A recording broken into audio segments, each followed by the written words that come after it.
GMO. It's not just three-letter words. Apart from prominent objectives like eliminating world hunger, from the very beginning of its journey, it holds the stories of controversy and fear, which has never left the discussion room. However, when the question is whether GMOs have any effect on your daily diet, then beginning of this new year, the implementation of new USDA labeling law creates so many headlines, where from now on, GMO products are labeled as bioengineered. USDA rules for labeling genetically modified foods. Now, foods on supermarket shelves will be labeled as having been bioengineered. As this term is unknown to many U.S. citizens, does this new labeling eliminate the confusion you are currently facing for choosing the correct one?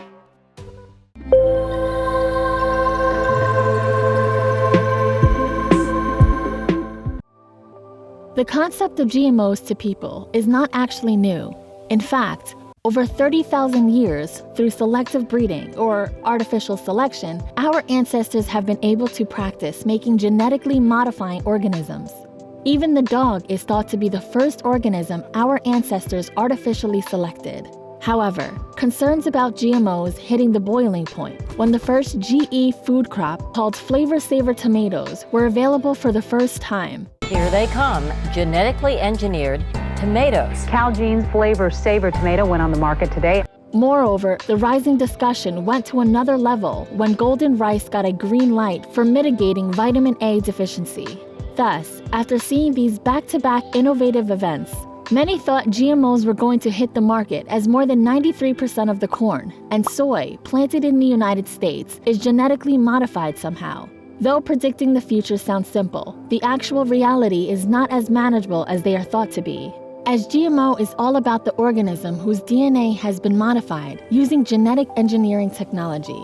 The growing debate about its safety always talks of the town where controversies like allergy, cancer, or Roundup, and Monsanto issues still exist in people's minds.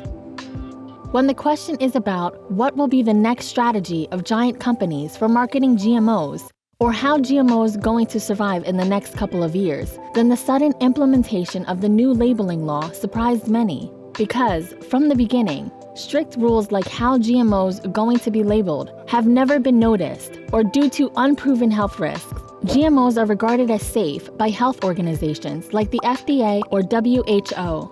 And as a result of these issues, after the introduction to the market in the 1990s, the federal government didn't think about food products that contain genetically modified ingredients. Even the United States regulating agencies determined that there were no notable differences in nutritional value and food safety from other foods we eat that would require any special labeling. However, the Monsanto issues generate concerns about labeling, where policymakers give a second thought about the fact that people need to know about the food they are eating. When anti-GMO protests were already spreading in many states, then on the fine day of summer 2016, Congress passed a bill for labeling foods that have been made with genetically modified organisms.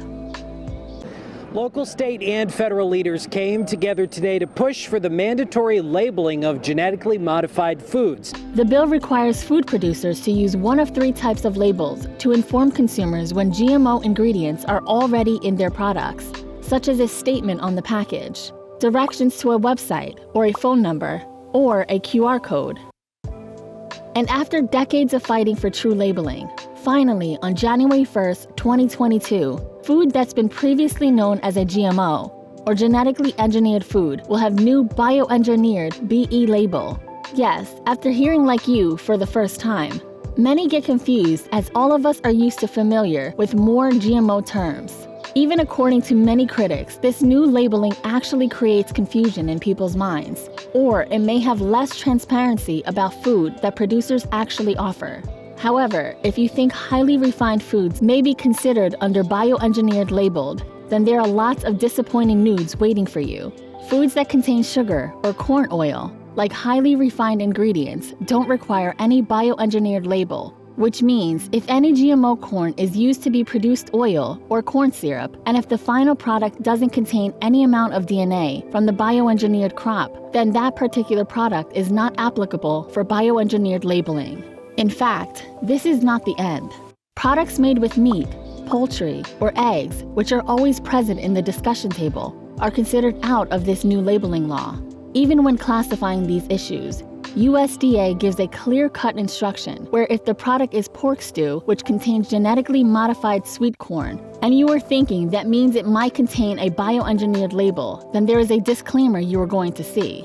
In the can of stew, if pork is the main element and listed first on the ingredient group, then this product doesn't need to bear special labeling because the meat is already out of this complicated game. In addition, if in the stew menu, water, broth, or stock is presented as the first ingredient and pork listed as the second, then it again would not require a BE label because water, stock, and broth aren't considered modified ingredients at all.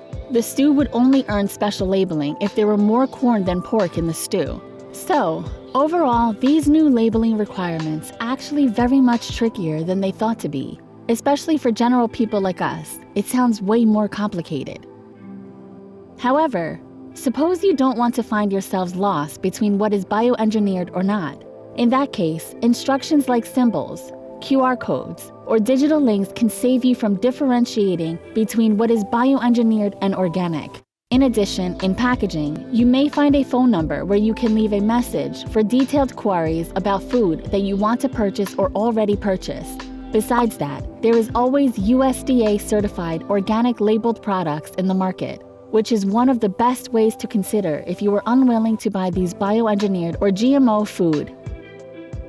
Moreover, after considering all facts, it's already clear that having a bioengineered label or not, the food is always be the same. So, at the end of the day, all you have to choose is the correct food for you, right?